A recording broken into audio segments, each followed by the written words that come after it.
The alert tones which were just broadcast will automatically activate special receivers to emergency hazard. This test will normally conduct just weekly around 4 p.m. If hazardous weather is imminent or occurring, the test may be canceled.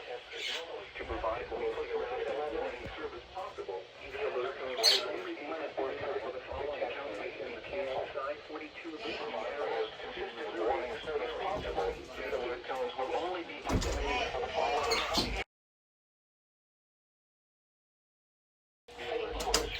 Franklin, Jefferson, Lincoln, St. Charles, Warren, and the city of St. Louis will now resume normal programming.